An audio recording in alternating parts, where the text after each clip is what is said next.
দুনিয়াতেও সফলতা, আখিরাতেও সফলতা, ইজ্জত আর সম্মান। মুসলমান বাদীরা আমার, নবীর মেহনতে সাহাবায়ে কেরাম এমন এক ঈমানি যোগ্যতা অর্জন করেছিলেন। হায়াতুস সাহাবায়ে শেখ জাকারিয়া রাহমাতুল্লাহ আলাইহি লেখছেন, সাহাবায়ে কেরাম আল্লাহর রাসূলকে মাঝে মাঝে বলতেন, ইয়া রাসূলুল্লাহ, এমন ঈমান শিখাইছেন অথবা এমন ঈমান শিখছি গো নবী, জান্নাত যদি সামনে আনা হয় ঈমান বাড়বে না, জাহান্নাম যদি সামনে আনা হয় ঈমানও কমবে না। বলেন সুবহানাল্লাহ। মুসলমান বাদীরা আমার, আমাদের ঈমান, আপনাদের কথা বলিলাম, হায় হায় এখনের ঈমান হালতের সাথে সম্পৃক্ত হয়ে গেছে বাবা, সময়ের সাথে সম্পৃক্ত হয়ে গেছে।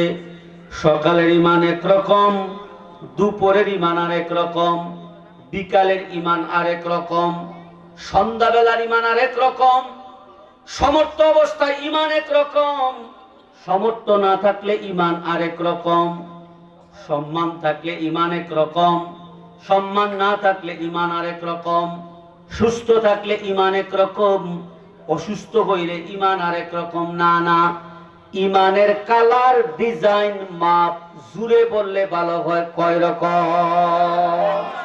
হর হালতে ঈমানের গতি একরকম হবে।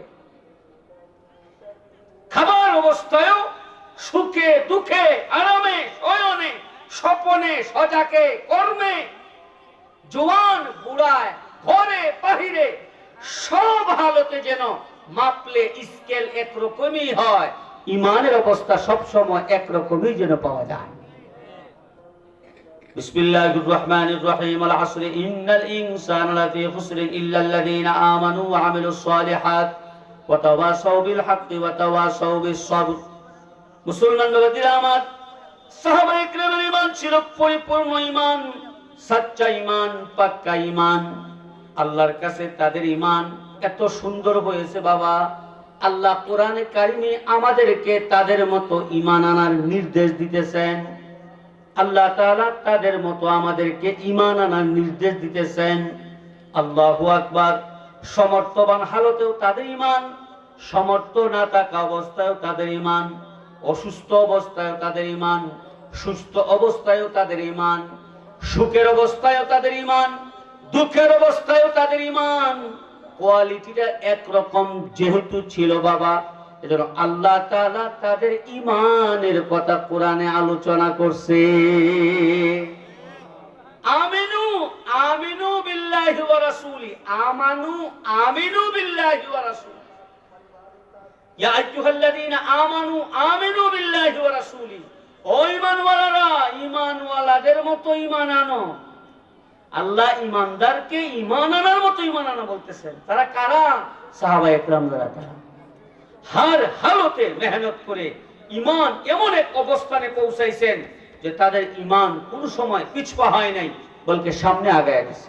বলতেন সাহাবায়ে কেরাম, ইয়া রাসূলুল্লাহ, যে কোনো মুহূর্তে আগুনে ঝাঁপ দিতে যদি বলেন আমরা পিছপা হব না, যদি বলেন পানিতে ঝাঁপ দিতে আমরা পিছপা হব না। মুহাম্মদুর রাসূলুল্লাহ এক একজন উম্মত হবে ঈমানওয়ালা, এক একজন উম্মত হবে ঈমানে পারদর্শী, সাকসেস, পরিপূর্ণ সাচ্চা পাক্কা ঈমানওয়ালা। সাহাবায়ে কেরামের সামনে, ঈমানদারদের সামনে রাসূলুল্লাহর দ্বীন, সুন্নাহ, আল্লাহর কোন হুকুম বিচলিত হওয়া, পিছপা হওয়া, অসম্মান হওয়া তাদের জীবন থাকতে তাদের পক্ষে এটা সম্ভব হয়নি। হ্যাঁ, আখেরি জামানার হাদিস আছে, আখেরি জামানার হাদিস আছে। হযরত উলামায়ে কেরাম তো ব্যাখ্যা এইভাবে করেন, আগুনের কি বলে, কয়লা যুক্ত আগুন হাতে নেওয়াটা সম্ভব হইতে পারে, কিন্তু জামানা এমন আসবে ঈমান টিকে রাখাটা তার চেয়ে ভয়ঙ্কর কঠিন হবে। রাসূলুল্লাহর হাদিস। আখেরি জামানার উলামায়ে কেরাম এইভাবে বলে থাকেন, উম্মতের দশা অবস্থা এমন হবে, ঈমানের লাইনে উম্মত এমন গাফেল আর অসতর্ক হবে, উম্মত বেখবর হয়ে যাবে। সকাল বেলায় ঈমান, বিকাল বেলায় হয়ে যাবে বেঈমান। বিকাল বেলার আমার উম্মত বেঈমান, সকাল বেলা হয়ে যাবে ঈমান, টেরও পাবে। মুহতারাম দোস্ত আজিজো, এই দুঃসময় হযরত উলামা একরাম বলেন এটা আখেরি জামানা। ডানে বামে সামনে পিছনে আল্লাহর নাফরমানি যে অবস্থা পর্যবেক্ষণ উলামা একরাম করে ব্যাখ্যা বিশ্লেষণ করতেছেন, যদি ইমানের গতি আমরা পরিবর্তন না করি, মেহনত আর মুজাহাদার মাধ্যমে যদি থার্মোমিটার ইমান যদি আপনি আমি উন্নত না করি, তাহলে নাফরমানির স্রোতে যখন তখন ভেসে যাওয়ার সম্ভাবনা। অথচ তারা ইমান এমন ভাবে মেহনত করছেন, সারা দুনিয়ার স্রোত আসছে তো তারা ইমানওয়ালারা পাহাড়ের মতো অটল রয়ে গেছেন। আর আল্লাহ ওয়াদা করছেন ইন তানসুরুল্লাহ ইয়ানসুরকুম ওয়া ইউসাব্বিত আকদামাকুম। ঈমান ও আমলের হালতে আল্লাহর দ্বীন সামনে নিয়া যে অটল এবং ইস্তেকামত অবস্থায় থাকবে, জুড়ে বলবেন তাকে সামনে আগায় দিবেন কে? আল্লাহ তাআলা। পিছনে ফেরাউনের লস্কর, পিছনে ফেরাউনের লস্কর আপনারা জানেন, আমরা জানি। তবে এতদিন পড়েছিলাম কোরআনে, চোখে দেখার সুযোগ আল্লাহ করে দিলেন।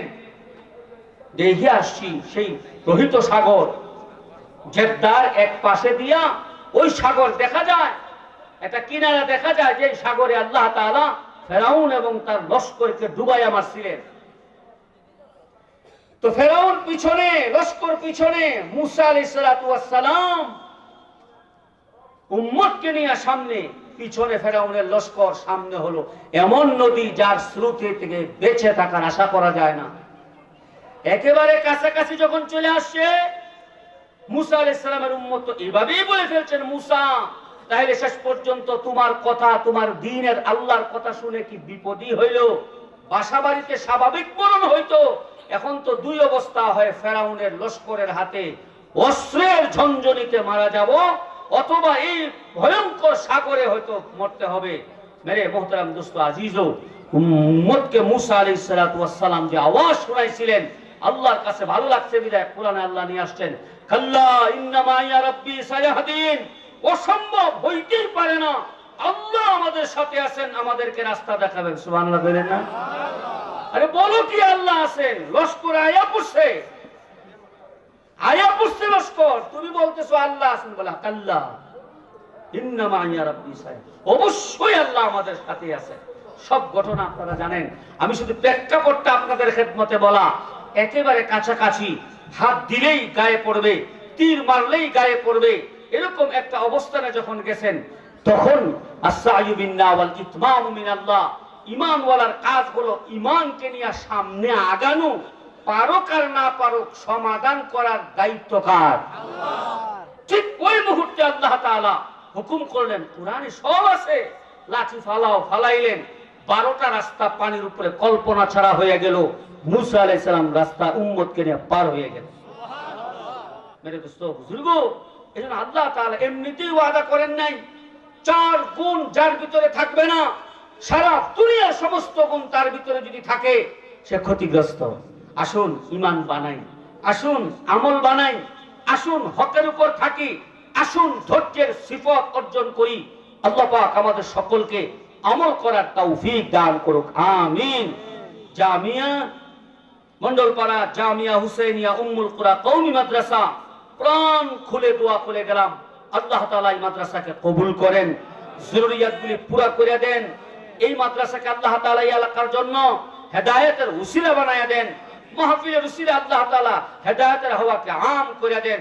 পরবর্তী মেহমান আমাদের আপনাদের সকলের সুপরিচিত ব্যক্তিত্ব, পরম স্নেহতুল্য মহব্বতওয়ালা হাফেজ মাওলানা আবু মোহাম্মদ আব্দুল কাইয়ুম ভাই চলে এসেছেন। নির্ধারিত বিষয়ের উপরে সুস্পষ্ট বক্তব্য, আলোচনা, নসিহত পেশ করবেন। আমরা শেষ পর্যন্ত ইনশাআল্লাহ আলেম ওলামাদের জবানের কথাগুলি শুনবো এবং পালন করার চেষ্টা করব। রাজি আছি না ইনশাআল্লাহ? কথাবার্তা, আচার আচরণে ভুল বিয়াদবি হইলে আল্লাহর রাস্তে মাফ চাই, দোয়া চাই। ওয়া আখির দাওয়ানা আলহামদুলিল্লাহি রাব্বিল আলামিন। আসসালামু আলাইকুম ওয়া রাহমাতুল্লাহ।